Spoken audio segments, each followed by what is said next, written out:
Product and purchase, those tired twins, born from foam of need, moulded by want and greed, and the inequity of self that's ravaged so slowly our everywhere that dream is lost in nightmare. Cursed everything and entropy, wrapping with glittering hands the throat that, if allowed unpackaged air, would sing about happy few things, a lyric as ancient as heartstrings. What's there to say? Just look around. Hey everyone, welcome back to Solacene. This week we are going to be designing some products that don't need to exist, but we can imagine being invented in the name of sustainability or well-being. And your poem alludes to the forever evolving and more pressing nature of consumerism and advertising. And stuff. And things. Mm-hmm. Yeah, I think that today's episode, we're going to be kind of making light of it. Like you said, we're inventing products. It's kind of like a satirical episode. Probably our first ever one. So we're inventing products that we think are like silly extremes of this kind of genre, I suppose, or industry. So I thought in the poem it'd be best if we went for something a little bit serious to open, because it is still a serious issue, even though we're going to be making light of it on the podcast. And the other thing I wanted to do with the poem, or just in general in the conversation, was iterate kind of the idea that something is being lost.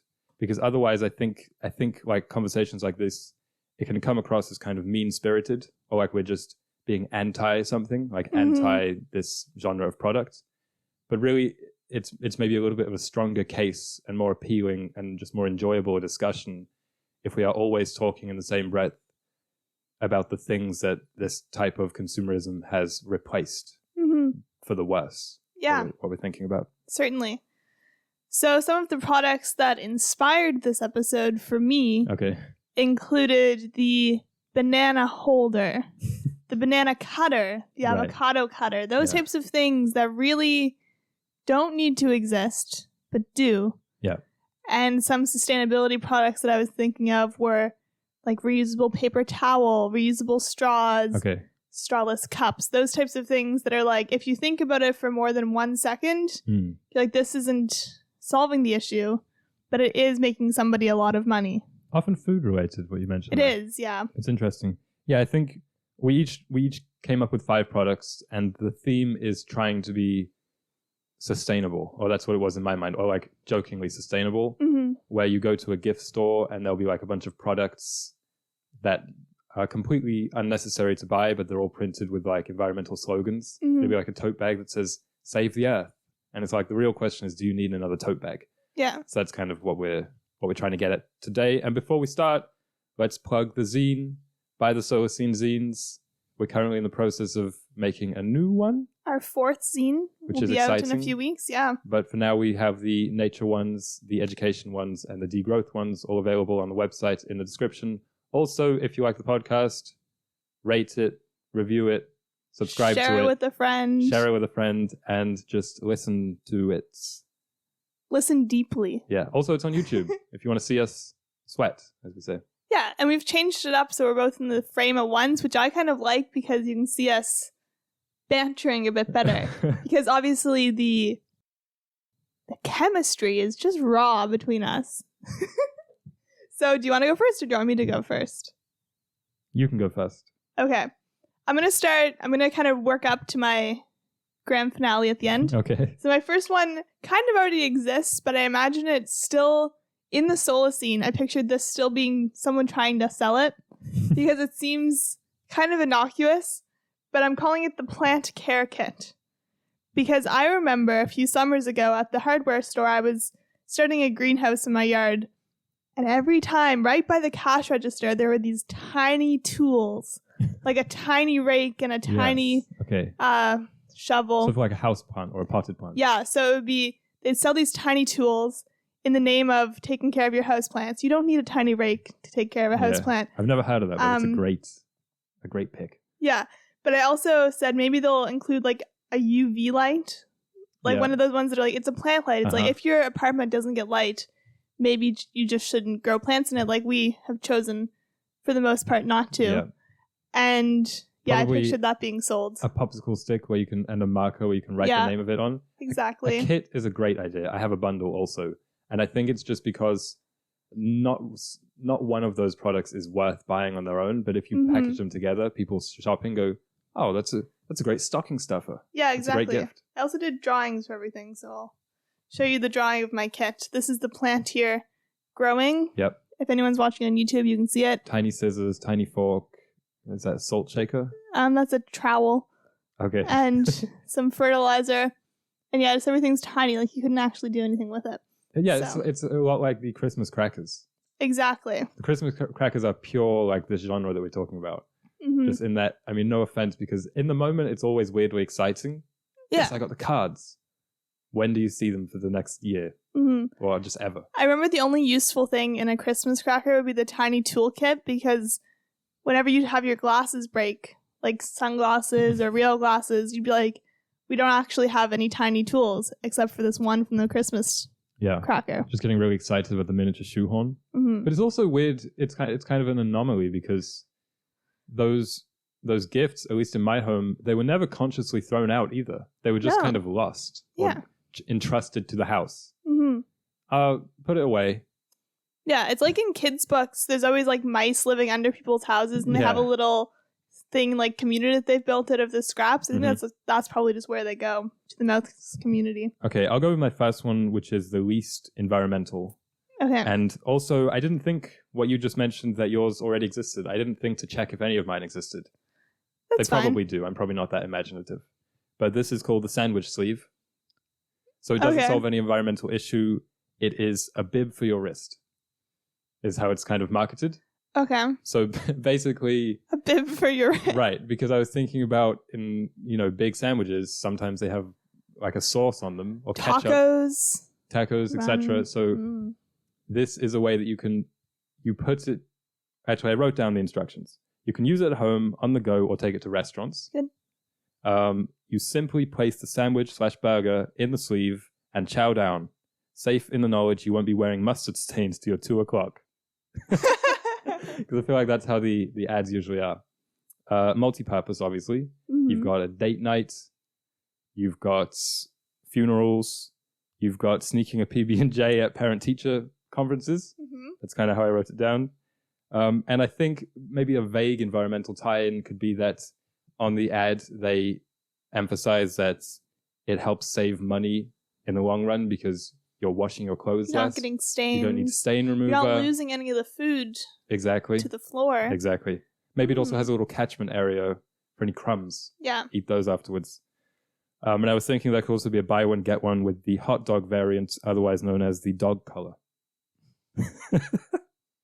Oh, yeah. So this would be something that's kind of in a kitchen or grocery store, in a supermarket where you're just going along the cereal aisle or the bread aisle in this case, and there's just these random plastic objects kind of hanging. That's what this is. I was trying to think of for my 5, like where each one would be bought, because I think that's also a key thing for materialism is kind of the places that we go. Yeah. How they almost require things like this to fill the sheer like square footage. Yeah, we were talking last night about in the Solacene, I imagine if you're going to the store, you have a shopping list, or you're saying, I'm going to go buy this thing. Yeah. And you're not going to go and be like, but wait, there's the sandwich sleeve. I should get that. Like, that just won't be in people's brains. That's exactly what this is. This is at the cash register. That kind of thing. It was also inspired a little bit by my parents' kitchen, and probably a lot of people's parents' kitchens when they were growing up, was just, there were at least 1 or 2 drawers full of tools, in the loosest sense of the word, that almost never got used and were borderline just novelty items. So I think that's what this is. Yeah. Okay, for my next one, I don't have a drawing for this because this is inspired by the Emperor's New Clothes. Do you know that story? Yeah, of course. So in the story, for anyone who doesn't know, there's an emperor and he's really vain and his favorite thing to do is shopping. Like me, I'll admit that. And these 2 rapscallions come to town and say, we make this fabric that only people who work hard and are clever can see. Yeah. And then they work and work and work on this empty loom. And then at the end, they present it to the king and it's just invisible. and then he wears it, but he thinks, well, I can't see it, but everyone else must be able to. And then he just walks around town in a parade naked. So these things are called earthing augmenters. So you know what earthing is as well. It's when you can kind of go out, spend time barefoot, or spend time in nature just trying to kind of soak it in through your pores. Yeah. And this product, I imagine being sold like the Emperor's New Clothes. And it's just like an empty package and you rip it open. And it's like there's kind of nothing there. But like maybe it's just like a clear sheet mask kind of thing. And you put it on your feet so you can go barefoot without actually having to go barefoot. And so I thought people would put them on, and obviously that would detract from the experience of being barefoot. But there's like clear plastic bags or clear something that you put on your feet. Okay. And they're maybe infused with certain essential oils to say this will augment the experience. Like the tea tree will make you absorb the nitrogen or whatever. Like I think that's how it should be marketed. Like it's extra receptive to the Earth's life-giving rays or something like that. Yeah. Also, we should patent this before Paltrow comes for us. Yeah, we should. Like she's going to want this. She might. And another idea that I kind of had along this line was all-weather clothes or all-weather shoes. Something like that would be sold by the same company maybe. And it's like, well, these sneakers you can wear in all the weather. But it's like, ideally, that should be all clothes and all shoes should be quite versatile. But I could see that being marketed in the name of sustainability. This was inspired by barefoot shoes, which I do think are a good product, but more the toe shoes vein, which actually aren't especially necessary. Do you remember my brief? Oh, I remember your brief stint with toe shoes. I was trying, but they were just too small for me. Yeah. So it was extra weird. So that's my earth augmenters. And maybe they could have variations for like hats or gloves I was thinking or hats, something like the that. tinfoil hats type. Yeah. That's a great idea. My next one is not so much a product, it's a membership. Because I feel like memberships, subscription services, those are kind of all the rage now. I think so. Often in the name of sustainability. So this is the GE Appliance Save the Earth membership, General Electric. And it's a program that you sign up for when you buy your General Electric dishwasher, tumble dryer, clothes washer, washing machine, whatever. And they're all internet connected and they're all synced probably with an app because everybody loves apps. We don't, but companies think we do. And the slogan is the more you use, the more you save. Okay. And it's the idea that I was inspired a little bit by water fountains. Sometimes they will keep a tally above and it'll be like 1,000 bottles of water saved by this fountain. So it's like that, but for washing machines and let's say tumble dryers, where they talk about, because these are high efficiency appliances, it will say like X amount of energy or even carbon saved by the use of this. So when you reach milestones, maybe you get discounts on future GE products. Yeah. And maybe you get like electronic badges and stuff like this. And I think the irony here obviously is that, let's say with a tumble dryer, you don't have to use it at all. So it's really the more you use. The more you use. Yeah. Yeah, I mean, that's the definition of like the hedonic treadmill. As soon as we think we're saving, we will tend to use it more, and that will kind of outdo any efficiency, not cost efficiency progress that has been made on a electronic or on a system. I also had a kind of GE-esque thing. What did I call it? I had a decent name for it. Oh, I guess it's not that decent. I called it the food preserver. So this was inspired by, I remember there was an era, early 2000s, when one of the TV infomercials, that's where this would be sold, on an infomercial or whatever the future version of that is. And it was for like a vacuum sealer. So it kind of looked like a printer, and you would put your food in it, and then it would vacuum seal it in the name of preserving it. Oh, in a plastic bag. Yeah, but that's not what this is. Okay. Because this one is controversial because perhaps it could be very good for the environment, but I think aesthetically and mentally it's not good. So it's not the beautiful, sustainable, tactile Visilocene. It might be like sustainable, but it's not beautiful and it's not tactile. Okay. So the food preserver looks like this. Looks like a bingo card. Yeah. So it's like, it'd be like a fridge. You open it up, but every single item has its own drawer. Oh, okay. And then you can set it. So there's little codes on each of them, as you can see. Like in a grocery store? Yeah. So you can set it and say, I bought the milk on this date. I want to drink it on this date. Preserve it till then. And it would preserve every single item perfectly until you want to eat it. But if you didn't, it would like go bad instantly or something. Anyway, the reason that I thought this was really bad is because I feel like the banana going moldy in our fruit bowl right now is pretty much the only vestige of a reminder that this is food. Like this grew on a tree, was brought to you, and you get to eat it. True. So when it goes bad, it's kind of like a reminder that this is natural and organic. But if this food preserver fridge existed, where everything was dialed in perfectly, the avocado would be perfectly ripe on taco night. You wouldn't really remember that this is an avocado. You'd be like, this is just calories kind of thing. There's also with the banana rotten, or sometimes it'll happen with a crust of bread. It gives you a moment of self-reflection, of almost not self-loathing, but like you failed, basically. Yeah. You didn't eat this, you didn't time this correctly, you bought too much. And I feel like that's a good sentiment generally to keep. Mm-hmm. This product reminds me a lot of something we would see if we're watching one of those 1950s Yeah, that's what it was inspired by as Kitchen well. of the Future videos, where everything interactive is kind of stripped away in the name of convenience. Yeah. Like everything's on a conveyor belt, cooked for you, all pre-portioned, or in this case, pre-preserved, and timed out like that perfectly. Yeah, so I thought that would be because it is sustainable when you think about it. Like, you're never going to be able to overshop because everything will be perfectly timed. So what are those two reds? Those are just kind of symbols to make it seem more digital. So there's like you're out of milk. So there's like a no milk in the milk drawer. But I feel like a next level would be it recognizes you're out of milk, it buys it, it's droned in, and you never even see it happen.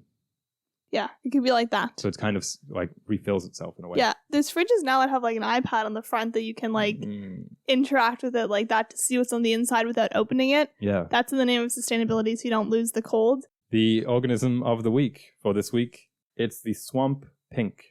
I'm showing an image now to everybody on YouTube, showing an image to you now. Swamp pink. Yeah. With a heart over the eye. I was trying to make it like pink. Yeah. I was trying to draw it kind of, maybe that's sexist to me to say, I don't know. But here, I'll give this to you. You can describe it maybe for the audience. Okay, this looks like something out of Horton Hears a Who. So the flower on this plant, it's a plant. Yes. Is a triangle that looks like it has some furry pink stuff around it. It's a bell-shaped, you know those bell-shaped flowers, blossoms, and it has like, it almost looks hairy. Yeah. It's that. Yeah, and then it has a long stalk and a lily pad-esque base to it. Sure. With a few kind of points. Protruding leaves. Yeah. This is the swamp pink, or Helonias buata. It grows in eastern USA. It's a threatened species of plant, which is why I picked it, because you never really hear much about potential endangerment or extinction or threatening of plants. They're not especially charismatic, are they? They're not. And I think it's also because plants are generally quite easy to save, even if their habitats are being encroached upon. But this one is not so easy to save. The two big reasons that it is becoming threatened is because of habitat loss, because it needs very swampy regions, very water-saturated ground, but not water-flooded. So it's quite a specific niche that it needs.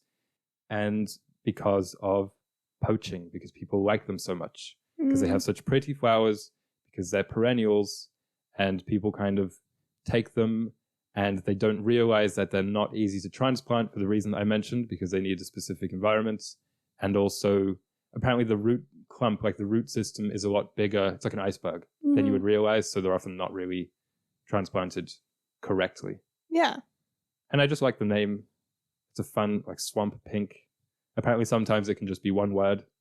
Swamp pink. Yeah, exactly like that. They grow up to 3 foot high.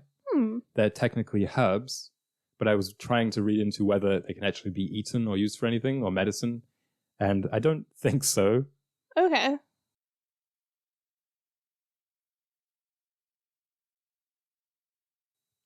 So yeah, save the wetlands. Yeah. That's the conclusion for that. There was, I think we've told the story on here before, but I'll quickly remind people, because this kind of reminds me of this, the poaching. I remember, you know this, in my yard at home, there were these 4 or 5 trees that just looked alien. Like, they didn't look like any other tree I'd ever seen in Nova Scotia. And then I asked my grandmother where they came from, because she had lived there before us. Oh, those she tall said, ones. Yeah. Yeah, I like those too. They kind of looked like willows, but they weren't willows. Like, they were... No, they were very narrow. Narrow. Yeah. But they kind of had droopy branches. And she said she took from a wetland, just kind of cut branches off of these trees and took them. And she said she literally just stuck them in the ground. And now they're like 15 feet tall, living in our yard. And it reminds me of this. Like, she just was like, yeah, they're pretty. So I pulled over and cut a few branches off 60 years ago or whatever. Alicia's grandmother, the accidental eco-terrorist. Yeah. But then I was thinking about it when you were saying this, and our property technically was a wetland. So, like, maybe that's why they grew, because it was pretty swampy. So that's kind of funny. So what's your next thing? Actually, I thought we could do Solacene Recommends. Do you have any ideas? Because otherwise I have an idea and I don't think you're going to like it. So come up with something. What are you reading? I'm reading Lord of the Rings. There was a poem in there that I liked. Okay. The Tom Bombadil poem, because he comes skipping through the forest as Merry and Pippin are being eaten by a tree. Of course. And he comes skipping through and he's singing and it's kind of nonsensical. And I thought it kind of tied in with this episode actually while I read it, because I was like, 50% of the words he was saying were just nonsense. But it's like sometimes you can have that balance of like he was literally coming to save someone's life, but he was still just like happy and kind of nonsensical about it. So I guess I'll recommend that poem from page like 106 or something of the Fellowship of the Rings. Excellent. Very Solacene. My next product is, I'll do the bundle. Okay. This is the Green Flyers bundle. So I love it when there's an oxymoron kind of in the name. Mm-hmm. This is for if you're at an airport, because I was trying to think about these meccas of just, let's use a trendy word, liminal shopping spaces. That's, I think, what an airport is a prime example of that, where it's just an awkward, no one's buying, everything's expensive, everything's kind of weird, but also everyone's shopping at the same time. So this is exactly that. It obviously includes a travel pillow, which I think is just a prime, like... Maybe it's made of bamboo or something. I have it written down as a bamboo travel pillow. I also thought about the eco-anxiety fidget spinner. So it doubles as, what did I write down? A turbulence tool. So this is if you're on the plane and you're getting a little bit nervous either about the impending doom of the plane wiggling through the air or the impending doom of climate change. Yeah. This is just a little tool into which you can throw all your anxious Maybe it sequesters energy. Carbon, like those pencils that sequester carbon. Sure. It's like you're actually sequestering an ounce of carbon, so no worries. Green gummies. Mm-hmm. So these are like chewable because something about your ears when you're flying, but they are all natural, even though they're in plastic or something. Yeah. A reusable handkerchief, of course, because when you're on the flight, you know. And a reusable water bottle, of course. And then I was thinking like small pouches of all natural toothpaste, soap, deodorant, that kind of thing.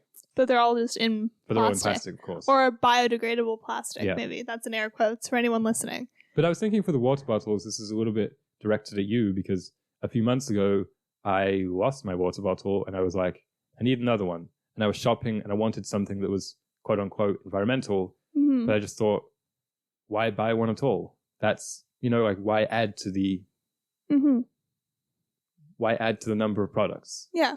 So I just waited until we had a glass one and I used that for a while and then I found one. So I just used that. Yeah, you washed it out and used it. Yeah. So I mean that's the sustainable way. Found one / stole one. You didn't really steal it. But you found it. Yeah. I said it's directed at you because then you bought me one for Christmas, which I am yet to drink out of. Fun fact. Because I use it every day. It's over there. Yeah. And I shout out to you, IKEA water bottle. But yeah, it's a good one, and we only own a couple, so like, I think we have more water bottles than we need. Yeah, But we didn't buy most of them, is what I'm saying. No, that's true. We just scavenged them. One of them's older than the hills. Would you buy the Green Flyers bundle? No. Okay. I don't really tend to buy things like that. But that aimless airport shopping, you know what I'm talking about. Yeah, I know. Right? We were in an airport not recently, a few months ago, Yeah. and we were mooching around. It's always mooching. That's always the word. For a couple hours, you're like, oh, the M&Ms are $8 for a kilogram. Yeah. And it's like, I'm not gonna buy this, but it's free M&Ms. you just remark on everything. Yeah. Yeah, Because there's nothing else to do there. it's true. Unless there's like a video game set up, then you can kick some kids off and play. So my next thing, I have another bundle package because this really is the crux of this issue, is these packages of like useless things. So I'll show to you the image. Maybe guess what it is. Okay, I see a candle, a mug, a pen, piece of paper. This is the study package is what I'm guessing. It's called the slow living gift package or the mindfulness package. All right. What is that? A tea bag or a charger? It's a tea bag. Oh, okay.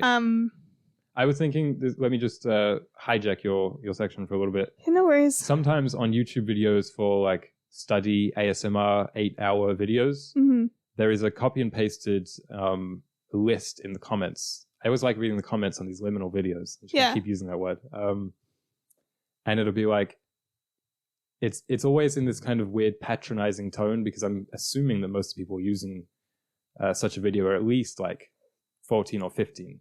But I find YouTube videos kind of phrase things as if they're speaking to very young children sometimes, which is odd. Or maybe they are, I don't know. Maybe I'm just the weird old guy lingering around. But it's like a study checklist of things that you need to have on you. It's like, remember, take a sip of water every 15 minutes, or like you'll need your phone charger, headphones, drinks. You know what I'm talking about? Have you ever seen this?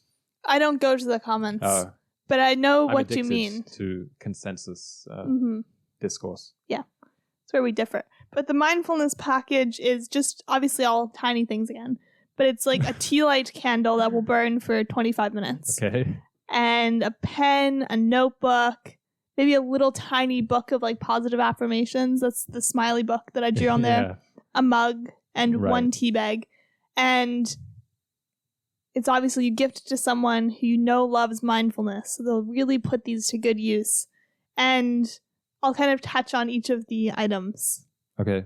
I feel like a teacher right now. I don't know why. Again, it's very paltrow. Like, it's very good. Yeah. So I feel like we always gift people mugs, or as you were saying, water bottles, because it's like they love coffee. They love the environment. They'll put this to good use. But it's like you need one mug in your life because you can always wash it out. How many mugs do you have, Alicia? 11. I have 3 or 4. But one of them was a gift. 2 of them were a gift. The only one that I brought with me was a glass clear mug. Okay. And anyway, but they're a common gift. And you do, like, they do get put to use to an extent when you have guests over. But people will always gift you a mug with, like, a funny saying on it. It's like, thanks. But then it just kind of goes away. And it's never really used. Unless you're like us, and we only have, like, a few of anyway. What funny saying mug would you gift me? Kiss the cook. Just something that's not supposed to go on a mug would be really funny, actually. Yeah. This kit. Because it's like, okay, they're not like terrible one-off. Like if this was the only gift you ever received, you'd probably like use the pen, you'd use the notebook, whatever. But it's like, because people always give them. And it's like, it's not actually going to promote mindfulness. Like the pen will just be used for studying and the notebook will just be used for like grocery lists for the most part. Anyway, I just felt like this was it'd be marketed very sustainably. I could see it. And under this category, I also had the idea of the mindfulness camera. So I kind of like this one better than this kit. But the mindfulness camera is like a disposable camera. But it's like really minimal. So maybe it's black and white, like a drawing of a camera on the box. And the idea is that you take pictures of the small moments. And then maybe you get them developed and then you put them all into a photo album. Right. And I just felt like that was it'd be marketed very sustainably and mindfully. It'd be like it's printed on soy paper or whatever. But in the end of the day, photo development isn't great for the planet. And if these got really big, which I could see them getting big, it'd be like, well, it's not that great. Or people would just buy them and then never develop the photos. It's a whole thing. I hate that idea for how much I could see it becoming a thing. Yeah. Because we were learning about that social media app that's like intended to promote mindfulness, which again is like an oxymoron. So I think this is a similar thing. Mm-hmm. So I have 2 left. I'll go for my infomercial product. Okay. Which, because mainly, again, it came from the idea of the location, it's being sold first, and then the product came second. So the location is that store in the mall, that infomercial the store. As Seen on TV store. As Seen on TV. Yeah. Which I feel like you can't be excited about going in until you have 2 children. Mm-hmm. So this product is called the Zero Waste Rubbish Bin, or the Zero Waste Garbage Can. Okay. Because again, I just think that's a hilarious term. And it's intended, obviously, to combat litter, as well as to try and decrease the waste that is accidentally thrown into the wrong bins. Mm-hmm. So this is a portable trash can that you carry on your belt, like a holster, or like people have those phone holders. And the idea is when you have like waste on you, a lot of people will just throw it away or throw it into the first garbage can they reach if they're in a public place without any care for whether it's the proper receptacle. So let's say, what did I write down? No more carrying old banana peels in your pockets. So you just put it in this place, close the lid, and then when you reach the compost, empty it. Or like very small waste, like straw wrappers. Sometimes people will just flick it away. Gum wrappers, little pieces of paper, receipts. Just throw it in here. So then you sort it when you get to exactly like in the video, because it's an infomercial product. Like they show it doing all sorts of things, and one I thought was like it could be kind of a kitchen helper. So if you have, let's say, grease or like fat that you don't want to, you don't know what to do with, what are you going to do? You just pour it into this thing. Yeah. Because it's made of a thick, solid plastic. Yeah. I could see this one being a thing. I could see it being a thing as well. It's a little bit too silly though. But. It really reminds me of all those things that are marketed for cars. Like a car garbage can or a car tissue box. Car accessories are very good. Because they're all just, you could just buy the normal version. Yeah. Like you just buy a box of tissues, but it's like, well, this one fits between the seats. Or this one you can put over the back of the seat. And I feel like that's kind of, it would really go over well with the car people. Yeah. So my final thing is an application for a phone or a mobile device. We get it, yeah. For a phone or a smartphone. Yes. Well, we were watching X-Files last night, and he said, you can ring me on the landline or the cellular. Yeah. And I liked that, the cellular. I might start calling it that. So this is the application. Do you want to guess from the image what it does? Food related again. Perhaps microplastics in fish. Good. Okay. I will explain because that's a good guess. That is what this image is depicting. So it's an AR app that either shows you a mock-up of all the ugly stuff in food or clothes. So it's like you take a picture of your plate or you take a picture of your outfit or a product you're about to buy. Yeah. And it augments the reality like those Snapchat filters. So you can see in the picture the fish now has a sad face. Yeah. And it's like an x-ray of his stomach with all the microplastics in it. But it could also, like, you take a picture of this cute blouse that you're about to buy at H&M, and then it mocks it up, and there's just a sad child holding it. You mean the child who was forced to sew it? Yeah. Okay. I know it's not funny, but it's just because you can picture this existing, and then people are like, oh, darn. But then they would buy it anyway. So that's kind of the... That sounds like a grotesque app, but again, I could see it like the Snapchat true cost filter. The true cost filter. True cost app. And I think, yeah, like it would just be a novelty. Like maybe it would trend for like 2 weeks, and it would like there'd be a lot of news stories about it being like, oh, people have stopped buying because you can really see how it is. But it's like at the end of the day, it would just be a trend. I don't think it would actually change. See all the pesticides in produce, see all the preservatives in cereal and that kind of thing. Okay. Exactly. So it shows you like a really ugly, but it's also like cartoon. Right. It'll be cutesy. Like people will be sharing it. Exactly. Like, oh, look at my vegetables tonight. Yeah. Like, oh, they're also sad because they've been engorged with growth hormones. So yeah, that's kind of how I pictured it, just being like because it wouldn't be a realistic image. It would just be like a cartoon version of like the terrible things that go into a lot of the products. And yeah, you take a picture with your phone or you like just scan it. Yeah. And it's like, whoa, everyone, look at this. I could see like the New York Times doing a feature of it. Exactly. That's how I pictured a BuzzFeed article. It's called like True Cost App, and then a colon, and it says the memoji of the environmental movement. Yes. So that's how I pictured it being. And it's like, at the end of the day, it isn't like a net bad or anything, but I think it would, kind of like with all my products, like it's not it's just the vaguely worst dystopian thing. and kind of Black Mirror-esque. Yeah. And you can really see it existing. If it doesn't already, that one feels like it might already exist. Okay, my final one, if I may say so myself, is a doozy. Okay. He's called Eco Nico, and it's the pro-environment Furby. Okay. And the tagline is, what every young activist wants for Christmas this year. Mm-hmm. And it's a little doll or, like a Furby, stuffed toy. It can walk, it can talk, and when you squeeze its foot, I was going to draw it, but you said that you did drawings and I didn't want to be upstage because I wouldn't have drawn this very well. But just picture a Furby, basically. Yeah. Maybe a little bit bigger, with limbs that you can kind of manipulate. And you squeeze its foot and it will give you a statistic about emissions or biodiversity loss or waste or something like that. That part was inspired by, I had toys. I had a Phineas, Ferb, and Perry. Actually, you said that you had these as well. I did as well, yes. Where on the Perry, if you squeezed its paw, it would just make that little Perry the Platypus sound. Ferb, he would just do his little English noises or sentences. And Phineas would say, I think he said, I know what we're going to do today. Yeah. And maybe he said other things as well. But that's what this would do. And maybe it could even be updated. Like maybe it has a USB thing on its tail that you can like sync up with news statistics. That's what I'm saying. And I also thought there could be like a rip-off by a kind of company following in its wake called the Green Bean, which is just like, if you can't afford Eco Nico, you get the Green Bean. It's like that. It comes with, there's a lot of different accessories, kind of like a Build-A-Bear store. Actually, we should have talked about Build-A-Bear a little bit today, because that is something, I was into Build-A-Bear for a while.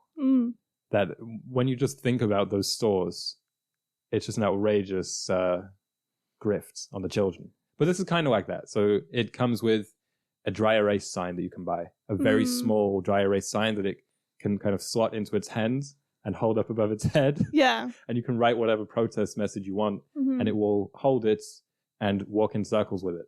Yeah. And on the ad, the commercial emphasizes strength in numbers for such protests.